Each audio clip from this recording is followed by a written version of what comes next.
Since APA referencing tends to be something that a lot of students struggle with, here is a tutorial that you can refer back to anytime you need to use these referencing techniques in this course.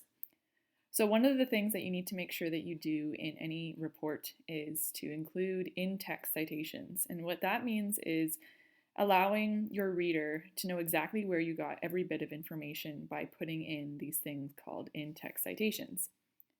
So the way that we do that is that we put in the author and the date after the sentence or series of sentences that come from a certain source.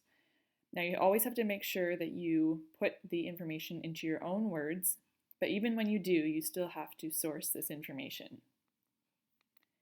Here's an example. What I've done is I've used two different sources. One is in green and one is in blue, but of course your report will not be in green and blue. And so there has to be a way for the audience or your reader to be able to know where all your information came from. So the way that I've done that is I've highlighted it in the colors, but you have to imagine that the colors wouldn't be there. So the first couple sentences are from the Ministry of Health and Long-Term Care in 2015.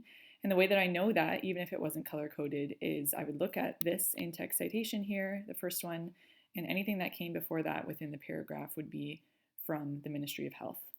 And then if within my paragraph it made sense to switch to a different source, then I would write out the sentences that are from that source, summarize it in my own words, and then an in-text citation right afterwards in brackets.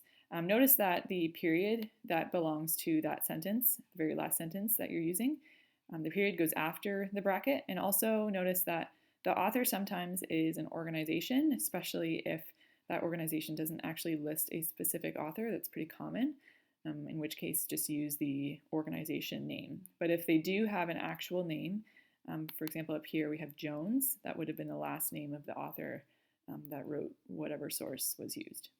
Okay, so down here, if we go back to our first resource and we use that to finish up our paragraph, then we have to again put in an in-text citation at the end. And you can kind of see the pattern here for how the in-text citation allows us to figure out exactly where certain information came from. So then what you have to do with these in-text citations is make sure that you put all of them into a reference list. So the reference list has to have all the sources that you used, not the sources that you just looked up and didn't end up using, just the ones that you did use, so they should coincide. It's generally unlikely that you use too many books anymore. We use a lot of websites instead, so there is information here for how to do book references, including your publication. That's typically found at the beginning of the book, publisher as well. But again, typically we're using web pages, and so what you need to do is find the author.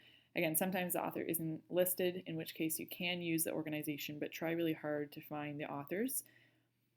If there's more than one author, just list them as the last name first, comma, the first initial. Notice how the entire name is not there, it's just the first initial.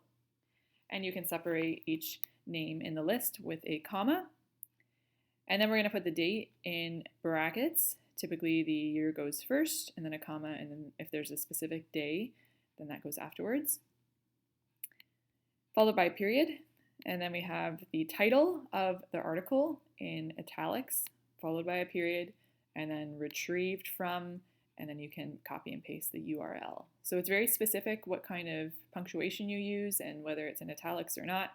So make sure that you pay attention to all of these little details when you make your own reference list. Up here we have a couple other directions as to how the references should actually look or what order they should be in.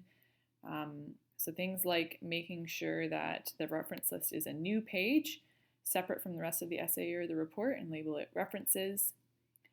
All lines after the first line in your reference should be indented 1/2 inch from the left margin. Again, this is all APA formatting, the rules that are just standard for APA.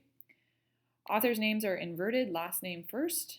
Give the last name and initials for all authors of a particular work for up to and including 7 authors. Typically you would not have more. And then all of your entries have to be listed alphabetically by the author or the organization name. And that all goes in one sheet. So paying attention to these directions is really important for making sure that you do this properly and that you get your full marks.